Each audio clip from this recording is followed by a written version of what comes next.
আসসালামু আলাইকুম। শিক্ষা একাডেমিতে তোমাদের সবাইকে স্বাগতম। এই ভিডিওতে আমি তোমাদেরকে ষষ্ঠ শ্রেণীর বিজ্ঞান বই থেকে চতুর্থ অধ্যায় উদ্ভিদের বাহ্যিক বৈশিষ্ট্য এ অধ্যায়টির অনুশীলনীর সৃজনশীল প্রশ্ন ১ নিয়ে আলোচনা করব। এই সৃজনশীল প্রশ্নটিকে কিভাবে সমাধান করা যায় তা তোমাদেরকে দেখিয়ে দিব।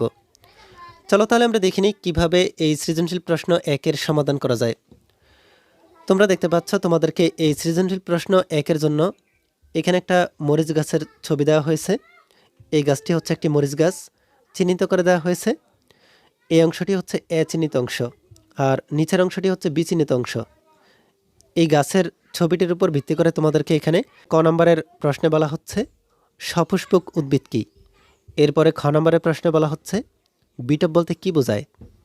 এরপর গ নম্বরের প্রশ্নে বলা হয়েছে এ ও বি অংশের মধ্যে পার্থক্যগুলো উল্লেখ করো। এরপর ঘ নম্বরের প্রশ্নে বলা হয়েছে এ ও বি অংশের গুরুত্ব আলোচনা করো। তাহলে কিভাবে এই সৃজনশীল প্রশ্নের সমাধান করা যায় আমি তোমাদেরকে দেখিয়ে দিচ্ছি। তার আগে তোমরা যারা এখন আমাদের চ্যানেলটিকে সাবস্ক্রাইব করোনি তারা এখনই আমাদের চ্যানেলটিকে সাবস্ক্রাইব করে রাখো, আর যারা সাবস্ক্রাইব করেছো তাদেরকে অসংখ্য ধন্যবাদ। ক নম্বরে প্রশ্নে বলা হয়েছে সপুষ্পক উদ্ভিদ কী। চলো আমরা এই প্রশ্নের উত্তরটিকে দেখে নিই। ক নম্বরের প্রশ্নের উত্তরটি হচ্ছে যেসব উদ্ভিদের দেহে মূল, কাণ্ড ও পাতা থাকে এবং ফুল, ফল ও বীজ হয় সেসব উদ্ভিদকে সপুষ্পক উদ্ভিদ বলে। এরপর খ নম্বরের প্রশ্নে বলা হয়েছে বিটপ বলতে কী বোঝায়।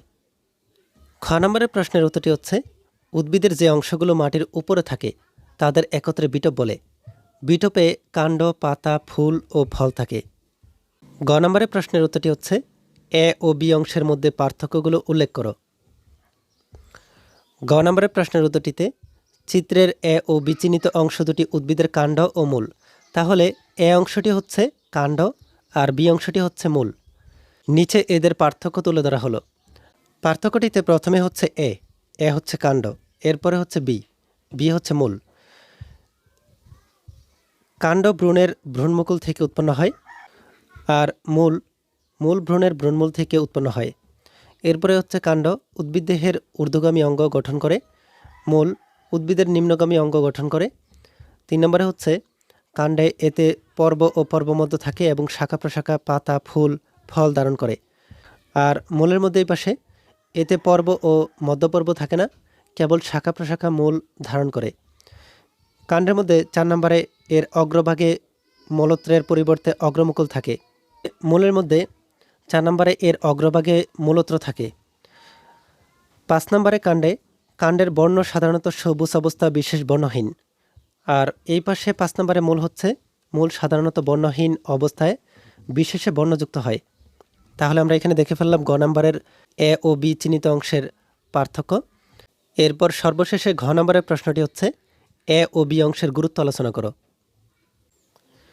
ঘ নম্বরের প্রশ্নের উত্তরটিতে চিত্রের এ ও বি চিহ্নিত অংশগুলো যথাক্রমে উদ্ভিদের কাণ্ড ও মূল।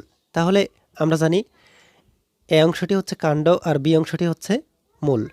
নিচে এদের গুরুত্ব আলোচনা করা হলো। প্রথমে আমরা কাণ্ডের গুরুত্ব দেখে নিই।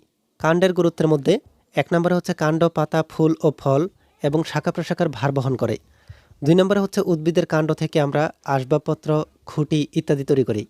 3 নম্বরে হচ্ছে অনেক উদ্ভিদের কাণ্ড আমরা খাদ্য হিসেবে গ্রহণ করি। 4 নম্বরে হচ্ছে কাণ্ডের মধ্য দিয়ে মূল দ্বারা শোষিত পানি, খনিজ লবণ ইত্যাদি উদ্ভিদের শাখা প্রশাখা পাতায়, ফুলে এবং ফলে বাহিত হয়। 5 নম্বরে হচ্ছে এটি পাতায় প্রস্তুত খাদ্য দেহের সর্বত্র ছড়িয়ে পড়তে সহায়তা করে। তাহলে আমরা এখানে কাণ্ডের গুরুত্ব দেখে ফেললাম। এরপরে আমরা দেখে নিই মূলের গুরুত্ব। মূলের গুরুত্বের মধ্যে 1 নম্বরে হচ্ছে মূল উদ্ভিদটিকে মাটির সাথে শক্তভাবে আটকে রাখে, ফলে ঝড় বাতাসে সহজে হেলে পড়ে না। এরপর 2 নম্বরে হচ্ছে মূল মাটি থেকে পানি ও খনিজ লবণ শোষণ করে। মূলে মূলরম অঞ্চল বলে একটি অংশ থাকে। এখানে অসংখ্য সূক্ষ্ম সূক্ষ্ম রোম উৎপন্ন হয়, যার মাধ্যমে উদ্ভিদ পানি ও খনিজ পদার্থ সংগ্রহ করে। 3 নম্বরে হচ্ছে কিছু কিছু উদ্ভিদ যেমন মূলা, শালগম, গাজর ইত্যাদির মূল আমরা খাদ্য হিসেবে গ্রহণ করি। এরপর 4 নম্বরে হচ্ছে অনেক উদ্ভিদের মূল থেকে ভেষজ ঔষধ তৈরি করা হয়। উপরে আলোচনা থেকে বলা যায় এ ও বি অর্থাৎ কাণ্ড ও মূলের অপরিসীম গুরুত্ব রয়েছে। এই ভিডিওতে এই পর্যন্তই। পরবর্তী ভিডিওতে আমি তোমাদেরকে এ অধ্যায়ের অনুশীলনীর সৃজনশীল প্রশ্ন 2 এর সমাধানকে কিভাবে করা যায় তা তোমাদেরকে দেখিয়ে দিব। এই ভিডিওটি তোমাদের কাছে ভালো লেগে থাকলে ভিডিওটিতে লাইক ও শেয়ার করে দিতে পারো। আর পরবর্তী সকল ভিডিওগুলো পাওয়ার জন্য আমাদের এই চ্যানেলটিকে এখনই সাবস্ক্রাইব করে রাখো।